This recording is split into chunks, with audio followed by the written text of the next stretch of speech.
you're crying, he said, still inside me. Is it the promotion? I didn't answer. Just stared at the ceiling tile above his shoulder, the one stained yellow like someone had tried to scrub gilt out of plaster. He didn't wait. Slid off, zipped up, and reached for his smartwatch like a reflex. Back to business, Maya.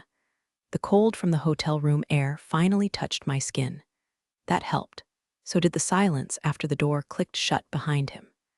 I stared at the pillow he'd used, creased, hollow in the middle, like his apology that morning. You know how hard these budget cycles are. I'd built his budget. I'd optimized it, stitched it together from the scraps they called legacy code until the damn thing ran smoother than his Tesla. 6 years, 43 deployed modules, 3 nightmarish pivots, and 1 personal NDA I never signed because he said it was just a formality. And today, when I asked for a raise, he laughed. Literally laughed, doing up his fly. Come on, Maya, you're essential. We all know that. But raises? That's a conversation for bigger picture thinkers. He left lipstick on my cheek when he said it. His, wife's, someone's. I didn't wipe it off. Instead, I opened the minibar and took the one bottle I swore I wouldn't touch again. The code was still mine. The architecture, the skeleton they paraded at every damn investor showcase, was born from the 3 sleepless weeks I spent living off granola bars and whiteboard markers in a rented basement apartment that smelled like mildew and startup dreams.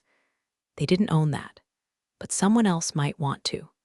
Especially the company across the street. Especially since I still had the original dev environment. And the patent? Well, that's where it gets interesting. The patent sat in a dusty folder on a hard drive labeled old crap / don't delete seriously. I almost didn't open it. Like it might have disintegrated if I touched it wrong, like some relic from a version of me that still believed in late nights and shared credit and tech bros who said things like we're a family here. But there it was. US, patent no, 10-something, filed by M. Desai, method for dynamic predictive load distribution in asynchronous modular environments. Their holy grail, my Frankenstein, and the signature. Not from the company, not from the CTO, just mine. Because I filed it as an individual after a backend summit in 2019 where their senior architect passed out drunk in a beanbag chair and said, nobody's gonna bother filing anything until Q3.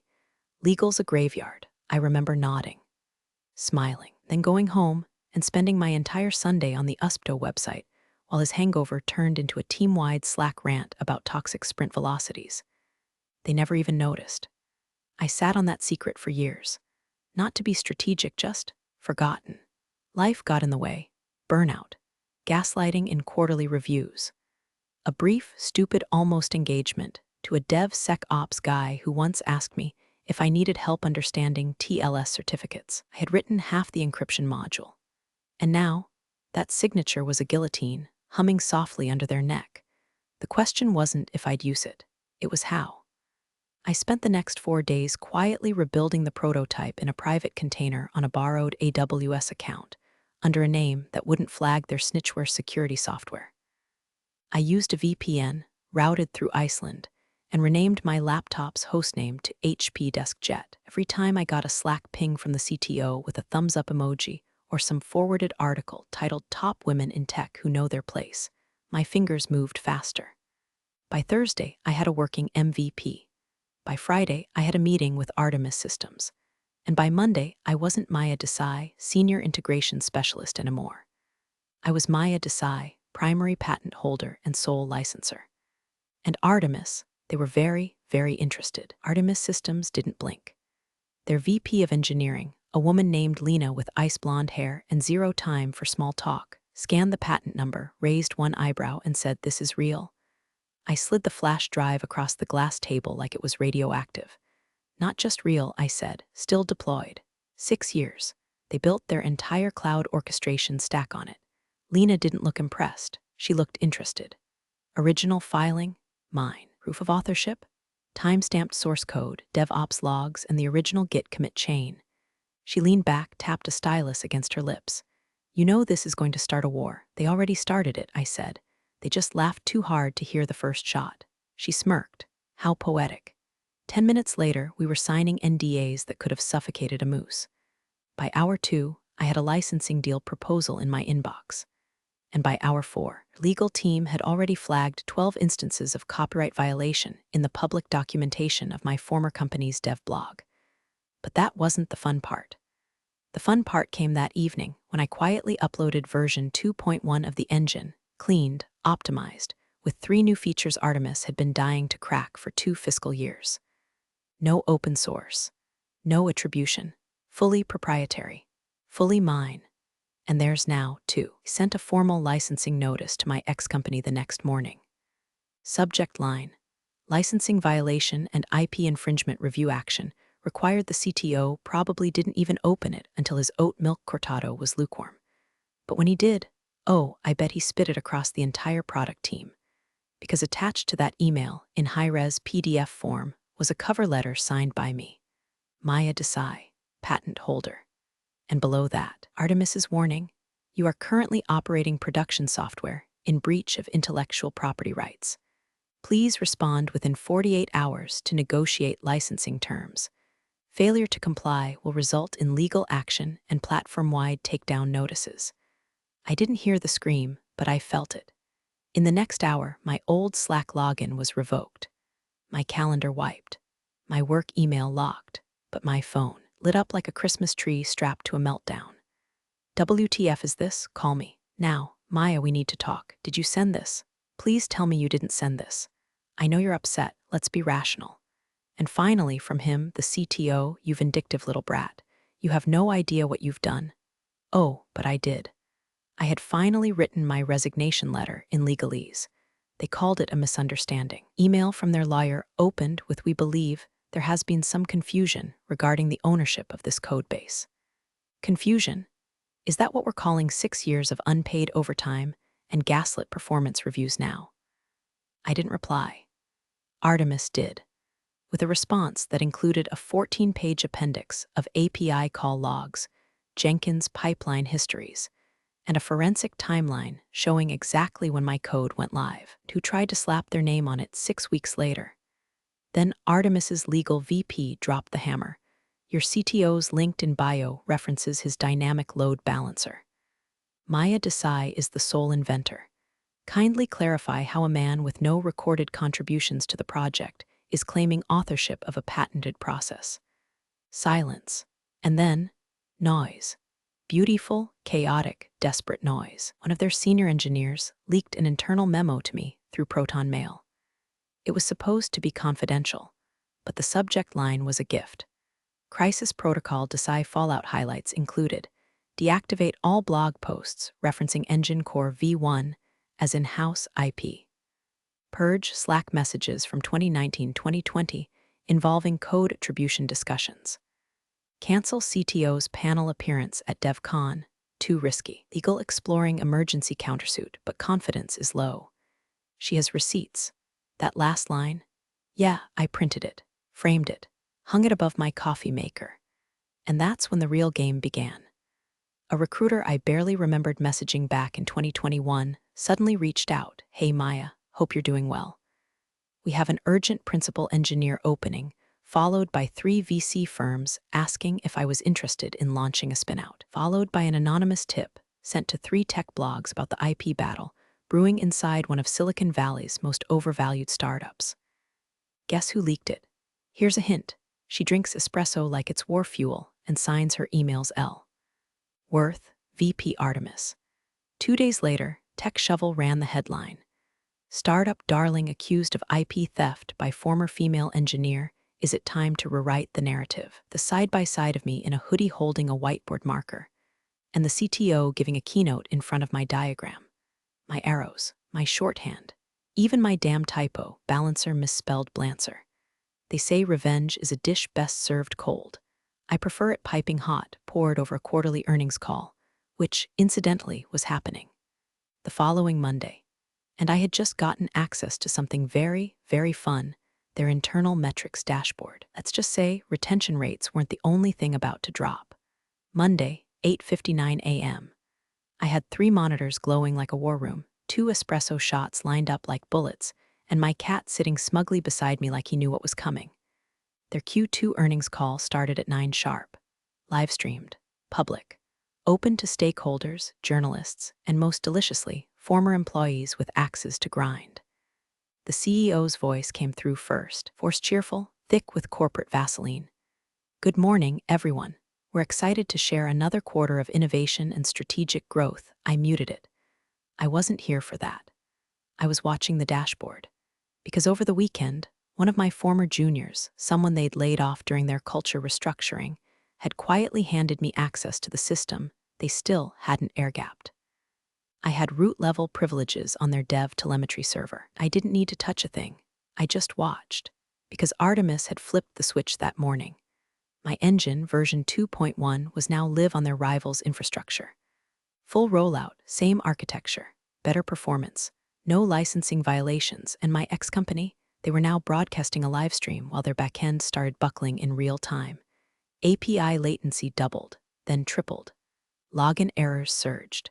Their analytics dashboard, the one I built, spiked with red. The CTO's voice finally came through the live stream. Tense. Rushed. We're seeing temporary issues due to unexpected load. Our teams are addressing, and then it hit. One of their clients, a huge one, a Fortune 100 beast, had switched platforms. Overnight, to Artemis, to my engine, and the kicker, that client sent a tweet at 9:14 a.m. Excited to be working with at Artemis Systems. Lower latency, better security, smoother integration. Cheers to clean code. Winking face, the tweet blew up. Fast. Developers started piling on, screenshots, benchmarks, side-by-sides. It was open season. One user posted, "Didn't this code look familiar? Pretty sure Maya Desai demoed this at ByteHack in 2019. And suddenly my LinkedIn exploded. Connection requests. Job offers. Articles tagging me as the woman who built the machine and burned the castle. But the best part, someone, bless their caffeinated soul, leaked an internal Slack thread where the CTO typed, "Who the hell authorized her patent? Why wasn't this caught? Who filed nothing?" And the response from their legal lead, just one line, "You told us not to waste time on her. Mike, fucking drop." By 10:12 a.m., their stock had dipped 11%. By 10:48, it froze, trading halted. By noon, they were trending under #stolen code startup. And me was sitting in a cafe downtown, sipping burnt diner coffee with Lena from Artemis, watching the whole thing unravel on an iPad.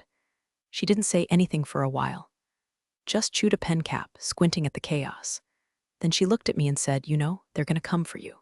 I smiled. They already did. And now, it was my turn. They tried to play victim. By Tuesday, the CEO was on damage control, sweating on CNBC in a blazer that didn't quite fit, saying words like miscommunication, legacy contributor, and my personal favorite. We deeply value our engineers, past and present. Meanwhile, their lawyers were sending Artemis a cease and desist like they hadn't just spent 6 years duct taping my work to their golden parachutes. Artemis's response. A neatly packaged folder delivered to their inbox, titled Compliance Receipts. Inside, a notarized copy of the original patent filing, 3 signed witness statements from former engineers confirming I wrote the engine, screenshots of Jira tickets with my name on every major breakthrough, and a recorded Zoom call, time-stamped, transcribed, where the CTO told me this isn't about credit, Maya, it's about teamwork. I sent that one in myself. They didn't respond, not publicly, not legally. But quietly, they started deleting things. Whole blog entries vanished. White paper from their 2021 DevCon talk was pulled. A podcast featuring the CTO gloating about his signature load balancer was mysteriously replaced with a 404. And then the first real crack. One of their senior devs resigned. Loudly, on LinkedIn, he wrote, "As someone who watched Maya carry this project through hell and gaslighting, I can't pretend anymore. I'm out." And just like that, the dominoes fell. 4 resignations that week. Investors started asking questions. And then the board moved. Late Thursday night, someone from the inside, probably that same overworked HR analyst who used to whisper "I'm so sorry" to me after every failed promotion, sent me the one screenshot I had fantasized about for years. An email thread. Subject. Immediate termination, CTO reason. Gross negligence, reputational damage, failure to disclose patent conflicts. It was done. He was out. Read it 5 times.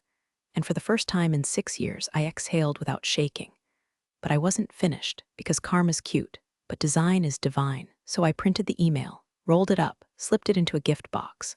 And the next morning, I stood outside his now former office building with a courier envelope addressed to his name. Inside, the termination thread.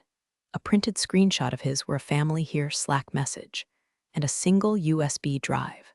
Labeled, "Sharpie, you should have given me the raise." I watched the receptionist buzz him out from behind glass. He looked older already, jowls heavy, eyes scanning the lobby like a man who knew he'd just watched the throne burn down, brick by brick, line by line, function by stolen function. He opened the envelope, read it, paused, and then he saw me, just standing there, arms crossed, no smile, no rage, just done. He mouthed something. I couldn't hear it through the but I didn't need to, because some endings don't need sound. They just need a witness. The lawsuit came 3 days later, messy, desperate, performative. Their new interim CTO signed off on a 47-page complaint claiming I had violated proprietary agreements and sabotaged systems with intent to damage. Cute. They even tried to paint me as a rogue developer who coerced junior staff into leaking trade secrets, as if I'd hypnotized half their workforce with some kind of girl-boss mind control spell. Artemis's legal team dismantled it like Jenga played on a fault line. First response: Defendant Desai was never under contract for IP transfer. Patent predates all active employment clauses. Please review your own HR files. Second response: If you wish to pursue this, we'll require full code audit logs, source control history, records of all internal communications regarding the patent. Discovery will be extensive. Please confirm your willingness to proceed. Spoiler, they didn't. By Friday, the suit was quietly dropped. No press release, no public statement, just a little edit to their website footer, one line removed, powered by our proprietary load balancer technology. Now it just said, built for scale. Cowards. But what came next? That was better than revenge, was rewriting the future. Artemis went all in. We launched properly this time. A clean build, scalable, secure, faster than anything on the market, my name on the patent, on the product, on the fucking homepage. And you know what surprised me most? People wanted to work for me, not tolerate me, not talk over me, not smile while stealing my slides. Actually work, collaborate, ask questions, credit ideas. One night, 2 interns pulled me aside after a long sprint. One of them said, "We read what happened with the old company. The blog post and the leak." I tensed, thought it was about to be some apology for young male behavior speech. But the other one added, "You're why we applied here. You proved they can't just take from us." I didn't cry. Not there. But later, in the dark, I stared at that old HP DeskJet laptop I'd used to rebuild everything battered, covered in tea stains and scratch stickers. And I thought that machine started the fire. But I lit the match, and the world finally noticed. But one last thing still bothered me, because I hadn't heard the CTO's voice in weeks. Not since the envelope, not since the Glassdoor stare down. Until a week later when an email landed in my inbox. No subject, no greeting, just one sentence. "You really think this is over?" I stared at it and smiled. Not yet. Made one last move. Of course he did. Men like him don't disappear, they mold. Into consultants, advisors, strategic visionaries. Turns out, he'd been whispering into the ear of a mid-tier VC firm itching to disrupt Artemis's rise. They threw together a Frankenstein competitor overnight, sloppy UI, gutted backend, and a suspiciously familiar architecture. Too familiar. Their press release bragged about next-gen load distribution, claimed it was built from the ground up. Even quoted him finally, a product that doesn't rely on stolen foundations. Oh, they wanted war again. Fine. This time I didn't need backdoors or leaked memos. I had momentum and a team.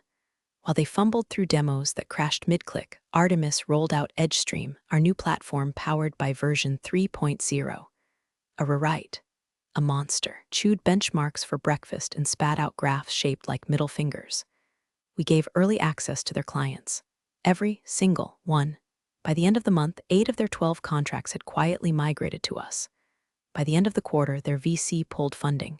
Turns out, strategic visionaries don't survive without strategy or vision. I finally ran into him again. Tech gala. Open bar, too much light. Too many cameras. He approached, no drink in hand. Just that brittle smile he wore like expired cologne. "Maya," he said, like we were old friends, "you win?" I tilted my head. This wasn't a game. He glanced around, seeing the Artemis logo everywhere, on banners, on lanyards, on stage. I made a mistake, he muttered, back then. I should have taken you seriously. I sipped my drink.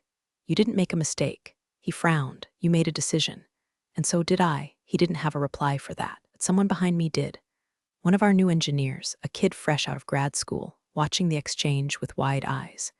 He said, loud enough to draw looks, "Hey Maya, is that the guy who laughed at your raise request?" A few people turned. The CTO, former CTO, flinched, then walked off, alone. I didn't follow. I had a keynote to deliver.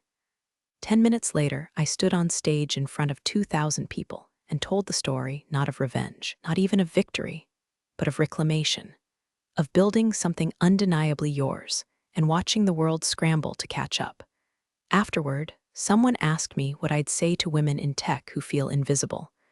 I smiled and said, file the patent, then light the match.